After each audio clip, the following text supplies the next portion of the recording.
Vegans say they're not harming animals, but the latest argument is that by harvesting vegetables, there's all sorts of animals that they're killing, the rodents in the fields and all of the things that cause and creating the soybeans. I had someone in here who was a vegan for 5 years and now he's eating red meat, and he said, Brian, when I eat red meat, I kill one cow and I can survive on 6 months on the one cow as opposed to the vegetables that are killing all of these little animals. Just wanted to get your reaction. That is ridiculous. And why? Because the cow isn't ordering room service. The cow is on a feedlot, as you said, and the pigs and the chickens, they are eating soybeans and corn. When I go back to Fargo, you go outside of town, and as far as the eye can see are fields of corn. Beautiful, identical, genetically engineered. And on the other side of the highway, it's soybeans. Beautiful, identical, GMO. No human is eating any of that. So if you're thinking there's mice in the fields and they're all being killed, maybe so, to feed chickens and to feed pigs and to feed cows. So when the cow is killed, that cow represents enormous amounts of agriculture that had to go in to get this miserly amount of meat. This was the argument made by Frances Moore Lepay with her book, Diet for a Small Planet, I think in the 1970s. Also, apart from that, to make that cornfield grow, you need fertilizer, you need irrigation, you need pesticides, and all of that washes into the rivers and streams. And the Missouri River that runs right through the heart of North Dakota picks up all that junk.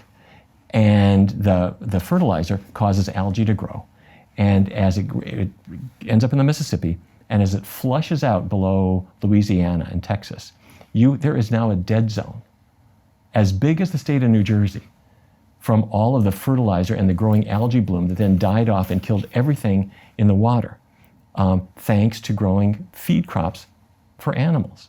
So the idea that I'm not going to eat that, I'm just going to eat the plants directly, it may be that some animals are killed in the process, but it's nothing remotely like raising all of these crops to then feed to animals to get the tiny little bit of meat out of it. Okay, point made on the scale, but there are some animals that are going to die if you're a vegan. So there is blood on the vegan's hands to a certain extent. I have no doubt that there are all kinds of things, costs to almost anything that we do. Certainly a good point.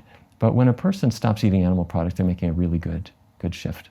And to the extent that we help other people to embrace that, you're helping animals, you're helping your health, their health, and the environment. I mean, the idea a grass-fed cow is still belching methane, just like the one on the feedlot.